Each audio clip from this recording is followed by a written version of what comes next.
खूनी दुल्हन। आरती और विकास अपने माँ बाप के साथ दिल्ली में रहते हैं। जर्नलिस्ट होने की वजह से विकास को बहुत बार काम के लिए देर रात तक ऑफिस में रहना पड़ता है, जिस पर ज्यादातर आरती जागकर उसका इंतजार करती रहती है। इसी तरह एक रात आरती विकास का इंतजार करते हुए घर की बालकनी में खड़ी होती है। इनकी जॉब तो जैसे मेरी सौतन बन गई है। मुझसे ज्यादा उसी के साथ टाइम स्पेंड करते हैं और हम यहाँ इंतजार करते हुए मर जाएं। अपने आप से ये सब बोलते हुए आरती की नजर मोहल्ले के कोने वाले घर पर पड़ती है, जिसके लाइट्स ऑन देखकर वो हैरान रह जाती है। ये इस घर की लाइट्स कैसे ऑन हो सकती है? यहाँ तो सालों से कोई नहीं रहता। वो ये सोच ही रही होती है कि तभी उसे घर की खिड़की पर औरत की परछाई के साथ लाल चुन्नी दिखाई देती है, जिसे देख आरती डर से चिल्लाने लगती है। भूत! कोने वाले घर में भूत है! आरती की आवाज सुन उसके घर वालों के साथ मोहल्ले के लोग भी अपनी बालकनी में निकल आते हैं। अरे क्या हुआ? आधी रात में बावरों की तरह क्यों चिल्ला रही है? भूत! वहाँ भूत है! आरती की बात से सब उस घर की तरफ देखने लगते हैं, लेकिन वहाँ कुछ नहीं होता। भाभी जी, लगता है आपने सपना देखा होगा। मैं बालकनी में खड़ी होकर सोऊंगी क्या? बता रही हूँ, अपनी आंखों से देखा है। घर की लाइट्स ऑन थी और वहाँ किसी का साया भी था। अरे तुम अक्सर विकास भैया के इंतजार में देर रात तक जागती हो ना, क्या पता नींद पूरी नहीं होने की वजह से कोई भ्रम हुआ हो। मोहल्ले के सब लोग और आरती के सास ससुर उसे समझा ही रहे होते हैं कि अचानक उसी घर से किसी औरत के गाने की आवाज सुनाई देती है। आजा ओ मेरे प्रियतम, आजा। आवाज सुन सब हैरानी और कंफ्यूजन से उस घर की तरफ देखने लगते हैं कि तभी उन्हें लाल जोड़े में औरत का साया वहां दिखता है, जिसे देख पूरा मोहल्ला सकते में आ जाता है। अरे ये तो कोई दुल्हन है। अरे नहीं नहीं, भूत नहीं है। अरे फिर तो पक्का तेरी दुल्हन है।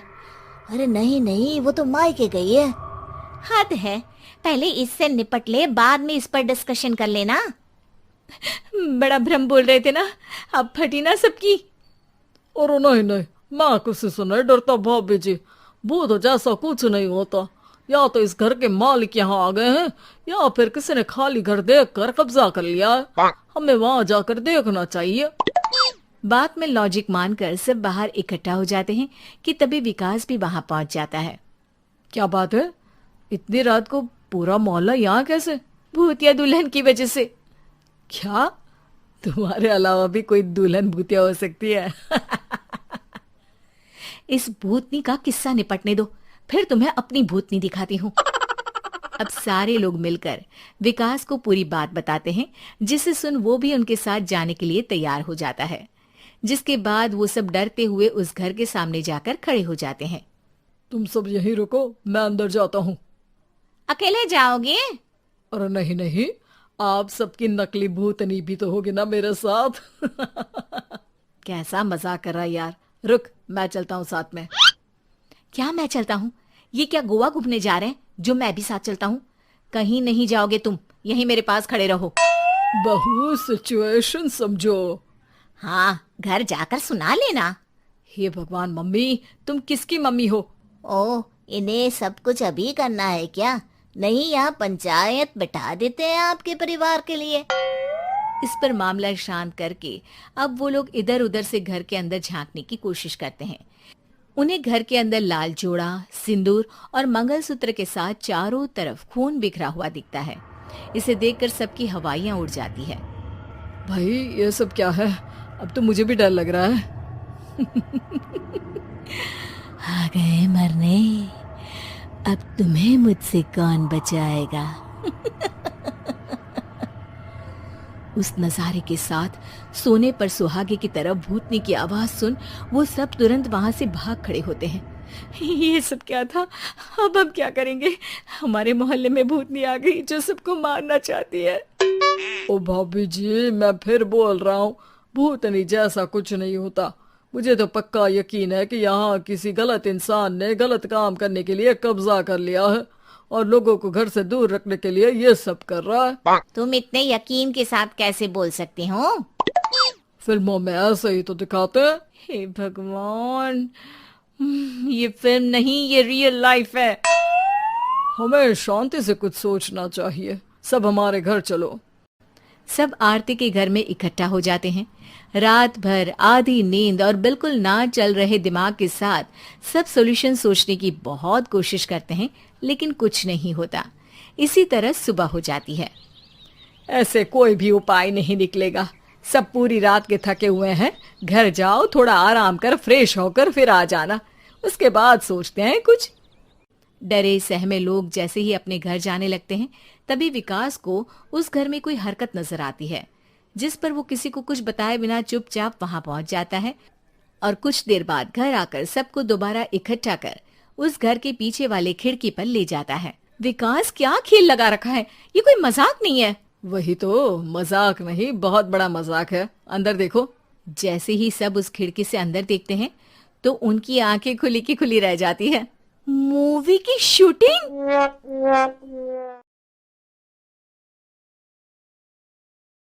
खूनी कुआं।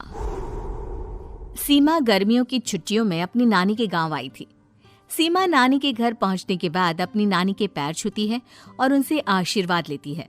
तभी उसकी नानी उससे कहती है, इतनी बड़ी हो गई मेरी सीमा, चल जल्दी से हाथ मुंह धो ले, मैं तेरे लिए खाना लगा देती हूँ। भूख लगी होगी ना? हाँ नानी, भूख तो लग रही है मुझे, आपके हाथ के बने हुए पीले दाल और चावल खाने की। कितना टाइम हो गया है मुझे आपके हाथ का बना हुआ दाल चावल खाए हुए। तू तो नौकरी में व्यस्त थी, तो तुझे कहाँ से टाइम मिलेगा अपनी नानी के लिए? और जब इतने टाइम बाद आई है तो ज्यादा टाइम के लिए रुक कर जाएगी तू। हाँ हाँ नानी, इस बार पूरे 2 महीने के लिए आई हूँ।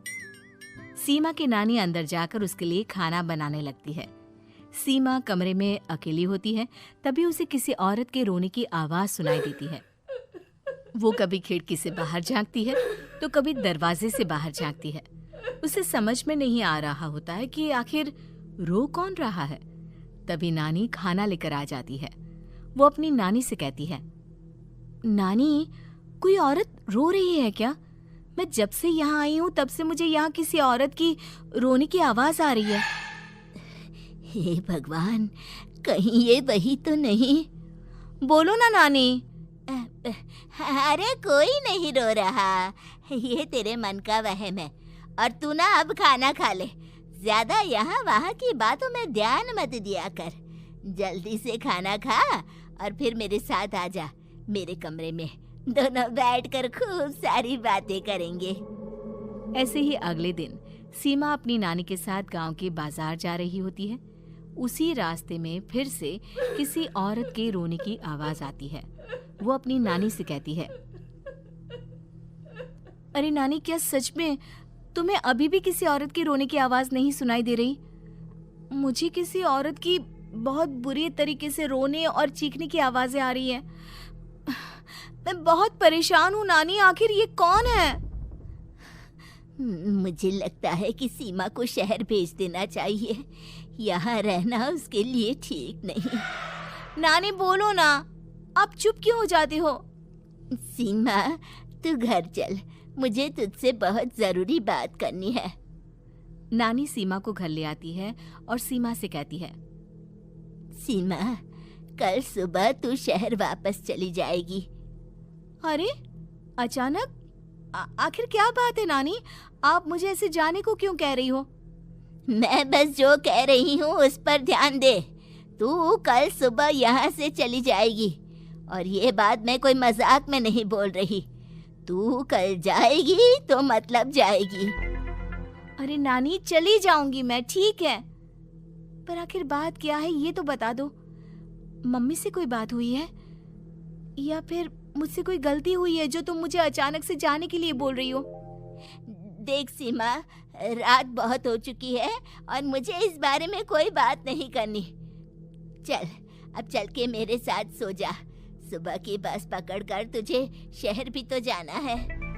सीमा को अपनी नानी का ऐसा व्यवहार देखकर बहुत ही अजीब लगता है। उसे कुछ समझ में नहीं आ रहा होता है कि आखिर उसकी नानी उसे अचानक से गांव छोड़कर जाने के लिए क्यों कह रही है। ये सारी बातें सोचते सोचते सीमा की आंख लग जाती है और वो अपनी नानी के साथ सो जाती है। ऐसे ही आधी रात को सीमा को फिर से किसी औरत की रोने की आवाज सुनाई देती है। वो उस औरत की आवाज सुनकर बार बार करवटें बदल रही होती है और तभी उसे सपने में भी एक अजीब सी औरत की परछाई दिखाई देती है, जो इतना चीख चीख कर रो रही होती है कि सीमा डरकर उठ जाती है। वो पूरे पसीने पसीने हो रही होती है। वो अपने आसपास देखती है तो घर में बिल्कुल शांति का माहौल होता है। सीमा घबरा जाती है। वो अपनी नानी को जगाने की कोशिश करती है मगर उसकी नानी नहीं जगती। सीमा को फिर से उस औरत की रोने की आवाज सुनाई देती है। आखिरकार सीमा अपने आप को रोक नहीं पाती और वो घर का दरवाजा खोलकर बाहर निकलती है। आखिर ये माजरा क्या है? आज तो मैं पता करके रहूंगी।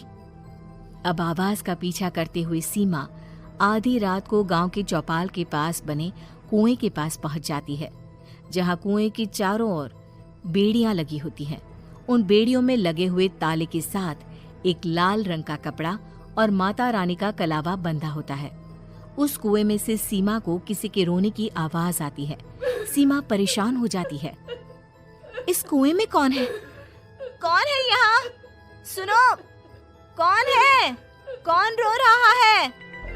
वो चिल्ला चिल्ला कर पूछती है और साथ ही लोगों को जगाने की कोशिश करती है, मगर किसी को भी उसकी आवाज सुनाई नहीं देती। अब सीमा खुद उस कुएं के पास की बेड़ियों और तालों को खोलने की कोशिश करती है और किसी तरह कुछ देर की मशक्कत के बाद सीमा उसको खोल भी देती है। और जैसे ही वो कुआं खोलकर उसके अंदर झांकती है, सीमा उस कुएं में गिर जाती है। इतने में उसकी नानी की नींद भी खुल जाती है और सीमा को पास ना देखकर नानी परेशान हो जाती है। नानी घबराकर पूरे घर में उसे ढूंढने की कोशिश करती है, जिसके बाद उसकी नानी और सभी लोग उस खूनी कुएं के पास जाते हैं और सीमा की नानी कुएं के पास खड़ी होती है। सभी गांव वालों और सीमा की नानी को सीमा के चिल्लाने की आवाज आती है। बचाओ, कोई मुझे बचाओ। मेरी बच्ची, हम आ गए, हम तुझे बचा लेंगे। नानी, मुझे यहाँ बहुत डर लग रहा है। यहाँ इंसान की कटी हुई मुंडिया, हाथ, पैर और कंकाल है और खून भी है। नानी, मुझे डर लग रहा है। आप सब मेरी मदद कीजिए, नहीं तो ये खूनी कुआं मेरी बच्ची को भी खा जाएगा। अरे मुझे तो ये समझ में नहीं आ रहा कि आखिर इस खूनी कुएं को खोला किसने। सालों पहले इसको इतनी मुश्किलों के बाद तांत्रिक बाबा ने बंद किया था। अरे पूरा गांव खूनी कुएं के बारे में अच्छे से जानता है, तो कोई भी जानबूझकर तो ऐसा करेगा नहीं। मतलब किसी ने अनजाने में इसे खोल दिया है भैया। सीमा को इस बारे में मालूम नहीं था और जब से वो यहाँ आई थी तभी से उसे किसी औरत के रोने की आवाजें भी सुनाई दे रही थी। कहीं सीमा ने ही तो उसे नहीं खोला। अगर ऐसा है तो फिर सीमा का बचना बहुत मुश्किल है। वहीं कुएं के अंदर सीमा रोते हुए बैठी होती है कि उसे आवाज सुनाई देती है, जो कुएं के बाहर खड़े गांव वालों में से किसी को सुनाई नहीं देता। आज सालों के बाद मुझे ताजा खून मिलेगा। तेरा खून पीकर आज मैं अपनी प्यास बुझाऊंगा।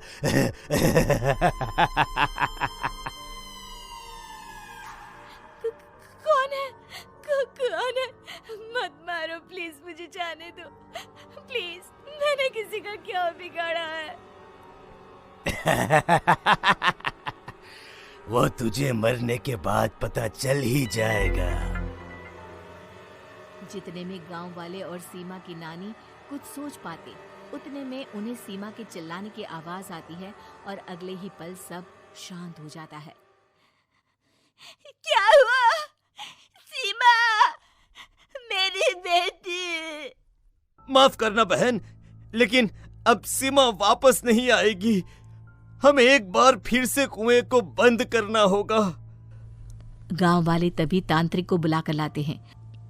एक बार फिर अपनी शक्ति से तांत्रिक बाबा उस कुएं को हमेशा हमेशा के लिए बंद कर देते हैं और वहां एक बोर्ड लगा दिया जाता है कि यहाँ आना मना है।